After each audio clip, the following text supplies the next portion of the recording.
Salut à toi. Ce matin, je te repartage un extrait et des idées associées au thème abordé dans l'extrait, à savoir l'amour.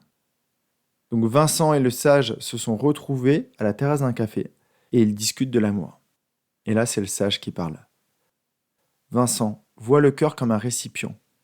Avant de le remplir, il est essentiel de vérifier qu'il n'est ni percé, ni déjà trop plein. Il s'arrête de parler. Son regard insistant me fait comprendre qu'il attend une réaction de ma part. Je réponds. Je comprends l'idée, ça me paraît logique. Si mon sac de course est plein, je le vide avant de repartir. Et surtout, je vérifie qu'il ne soit pas troué afin de ne pas perdre mes emplettes en chemin. Il acquiesce et reprend la parole. C'est exactement ça, Vincent. Ce qui pourrait empêcher le cœur de se remplir, c'est la haine et la rancœur qui le surchargent, et les blessures qui l'ont percé. Ce sont toutes les personnes qui t'ont fait souffrir et qui t'ont fait croire que tu ne méritais pas d'être aimé ou respecté. Ça peut être un instituteur moqueur, un professeur humiliant, un père ou une mère qui n'avait pas les bons codes. Tant que ces souvenirs douloureux occupent de l'espace dans ton cœur, ils le contaminent comme une pomme gâtée dans un panier de fruits.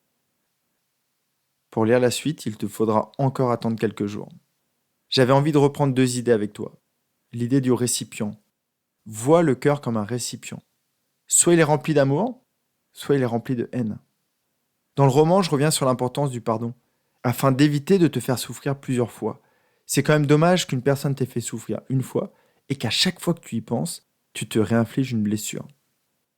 La seconde idée, tout aussi importante, c'est que pour aimer, il faut s'aimer.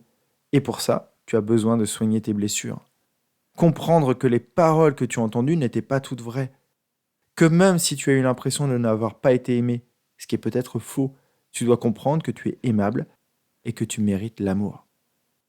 Tu verras dans la première partie du roman, Vincent, avec l'aide de l'homme au bonnet rouge, revisite son enfance et ça change beaucoup de choses. Si tu veux aller plus loin sur le sujet, dans les notes, je te mets un lien pour que tu réécoutes un épisode sur le sujet, sur l'amour et sur comment mieux s'aimer.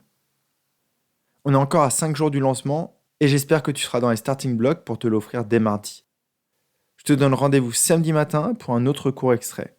Prends bien soin de toi et passe une magnifique journée. Bye bye.